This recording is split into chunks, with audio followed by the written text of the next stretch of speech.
ስሜ አለማየሁ ይባላል። የአንድ ድንቅ አካል ጉዳተኛ ወጣት ልጅ ኩሩ ወላጅ አባት ነኝ። ከዚህ በፊቱ ቪዲዮ ልጁ 18 ዓመት ሲሞላው ምን መለወጥ እንዳለበት ተወያይተን ነበር። በዚህ ቪዲዮ ደግሞ የአካል ጉዳተኛ ልጆች ወላጆች ለልጆቻቸው እገዛ ማድረግ ሲሹ ያላቸውን አማራጮች ለይተው አስቀድመው ተገንዝበው ዝግጅት እንዴት እንደሚያደርጉ እንወያያለን። ከዚህ በፊት እንደተወያየነው ልጆቻችን 18 ዓመት ሲሞላቸው ህጋዊ ጎልማሶች ይሆናሉ። ይህ ማለት የመምረጥ፣ የመስራት፣ ገንዘብ ነክ ጉዳዮች ላይ የመወሰን እንዲሁም የሕክምና ጉዳዮቻቸው ላይ የመወሰን መብት አላቸው ማለት ነው። ሆኖም ግን በውሳኔ ሂደት ላይ እገዛ ቢያስፈልጋቸው ምን ይሆናሉ? ጥሩ ነገሩ ሊያግዙ የሚችሉባቸው በርካታ ትላልቅ አማራጮች አሉ። አንድ ወጣት ልጅ እድሜው 18 ዓመት ሲሞላው ወይም ሲሞላት ከወላጆቻቸው ጋር ያላቸው ህጋዊ ግንኙነት የሚቀየር ሲሆን አዲስ ህጋዊ ትስስር ከልጆቻቸው ጋር እንዴት መፍጠር እንዳለብን ማሰብ ያስፈልግ ይሆናል። ይህን ለማድረግ በርካታ አማራጮች አሉ። አንዳንዶቹ በፈቃደኝነት ላይ የተመሰረቱ ሲሆን ሌሎቹ ደግሞ በፈቃደኝነት ላይ የተመሰረቱ አይደሉም። አንዳንዶቹ በፍርድ ቤት የሚወሰኑ ሲሆን ሌሎቹ ደግሞ የፍርድ ቤት ውሳኔን አይጠይቁም። በዙሪያው ያሉትን አማራጮች ያስቡ። ይህ በህግ ቋንቋ አነስተኛ ገደብ እስከ ከፍተኛ ገደብ ያላቸው አማራጮች በመባል ይታወቃሉ።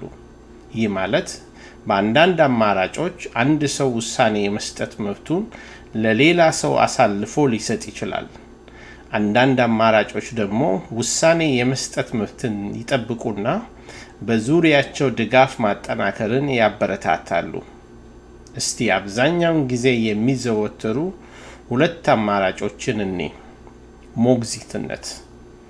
ይህ በፍርድ ቤት መደበኛ ሂደት የሚፈጸም ሲሆን አንድ ሰው ውሳኔ የመወሰን መብቶቹን ለሌላ ሰው የሚያሳልፍበት ሂደት ነው። ውሳኔ ሲሰጥ እገዛ ማድረግ። ይህ አነስተኛ ገደብ ያለው አማራጭ ሲሆን አንድ ሰው ውሳኔ የመስጠት መብቱን ጠብቆ ነገር ግን ውሳኔ ሲሰጥ እገዛ እንዲደረግለት ሁኔታዎችን ክፍት የሚያደርግበት አማራጭ ነው። ይህ ፍርድ ቤት መሄድ ሳያስፈልግ ሊፈጸም ይችላል። ይህን ለመረዳት ቀላሉ መንገድ የቤትዎን የመክፈቻ ቁልፍ ያስቡ። በሞግዚትነት አማራጭ ያለው አንድ የቤት መክፈቻ ቁልፍ ብቻ ነው። ቤቱን ለመክፈት አንድ ሰው ይህን ቁልፍ ለሌላ ሰው ማስተላለፍ አለበት። ውሳኔ ማስተላለፍ የሚችለው ቁልፉን የያዘ ሰው ብቻ ነው። ውሳኔ ሲስተላለፍ እገዛ ሲደረግ ግን ሌላ ተጨማሪ ቁልፍ ያስፈልጋል። ሁለቱም ሰዎች ደጅ አያድሩም ማለት ነው። ሁለቱም ሰዎች ቤቱን ከፍተው መግባትም መውጣትም ይችላሉ። ችግር ቢፈጠር ደግሞ እገዛ የሚያደርገው ሰው ሁሌም ለማገዝ ዝግጁ ነው ማለት ነው። እስቲ እነዚህ በዕለት ተዕለት ኑሮ ውስጥ ምን እንደሚመስሉ እንያቸው። አሌክስ ወጣት ኦቲስቲክ እና ጎበዝ አርቲስት ነው።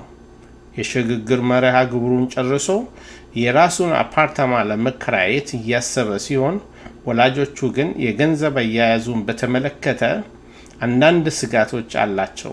ወላጆቹ እሱ ውሳኔዎችን ሲወስን እገዛ የማድረግ አማራጭን በመጠቀም ጠቀሜታውንና ጉዳቱን በማመዛዘን የገንዘብ አያያዝ ኃላፊነቶችን መረዳቱን ማረጋገጥ ይፈልጋሉ። አሌክስ አብሮ የሚግባባ ደባል ወይም ሩሜት እስኪያገኝ ድረስ ቤተሰብ ጋር ለመቆየት ወስነዋል። ሴራ ዳውን ሲንድሮም ወይም የጄኔቲክስ አፈጣጠር ችግርና ውስብስብ የጤና ችግር አላት። ትልቅ ውሳኔ መወሰን አለባት። ይህም አዲስ መድኃኒት መሞከር ወይም ቀዶ ጥገና ማድረግ ናቸው። ወላጆቿ ሴራ ሁለቱንም አማራጮች እንድትረዳ እገዛ አድርገዋል። በመጀመሪያ አዲሱን መድኃኒት ለመሞከር ወስናለች። ቀጥሎም እሱ ካልተሳካ ቀዶ ጥገና ለማድረግ አስባለች። መብቶቻቸውን ሳይጋፉ እንደነዚህ አይነት ውሳኔዎችን ሲወስኑ ለማገዝ የሚያስችሉ ህጋዊ ማዕቀፎች አሉ። ውክልና ይህ የሚፈረም ሰነድ ሲሆን አንድ ሰው ጣልቃ በመግባት ስለ ገንዘብ ውል ወይም ጥቅማ ጥቅሞች ላይ ውሳኔ እንዲሰጥ የሚፈቅድ ሰነድ ነው። አሌክስ ለራሱ እናት ውክልና በመስጠት የባንክ ሂሳብ እንዲከፍትላት የኪራይ ውል ላይ እንድትፈርምለትና የጥቅማ ጥቅሞች ማመልከቻ እንድትፈጽምለት ውክልና ሊሰጣት ይችላል።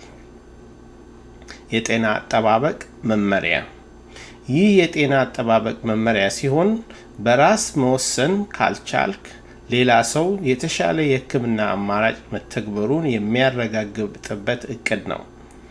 ይህ የጤና አጠባበቅ መመሪያ በድንገተኛ ህመም ወቅት የሴራ ወላጆች ሴራን በሕክምና ቀጠሮዋ ላይ እንዲያግዟትና ጣልቃ ገብተው የቀዶ ጥገና ሕክምና ውሳኔዋን እንዲወስኑ ይፈቅድላቸዋል። እነዚህ ሁለቱም አማራጮች የድጋፍ መዋቅር ለመገንባት በተለይም የሚወዱትን ሰው ለማበረታታት እንዲሁም ትላልቅ ውሳኔዎችን ሲወስኑ ብቸኝነት እንዳይሰማቸው ይረዳሉ። በሃኔፔን ካውንቲ የሚኖሩ ከሆነ ዓመታዊ ገቢው መጠን መስፈርቱን የሚያሟሉ ከሆነ ለቤተሰቡ ትክክለኛ ውሳኔ የተሻለ እንደሆነ ለይተው ሊያስረዷችሁ ይችላሉ። ለየት ያሉ ሁኔታዎችንና አማራጮችን ለይተው በማብራራት ለርሶ የሚመጥን እቅድ በማውጣት ሊረዷችሁ ይችላሉ።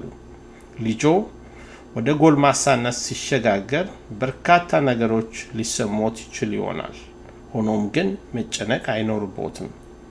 ዋናው ቁልፍ ነገር ነገሮች ሳይከሰቱ በፊት ቀደም ብለው አስበው ማቀድ ነው። በትንሽ ቅድመ ዝግጅት ልጆ ወደ ጎልማሳነት ሲሸጋገር እገዛ፣ የራስ መተማመንና ዝግጅት እንዲሰማው ማድረግ ይችላሉ። ይህን ቪዲዮ ስላዳመጣችሁ እናመሰግናለን።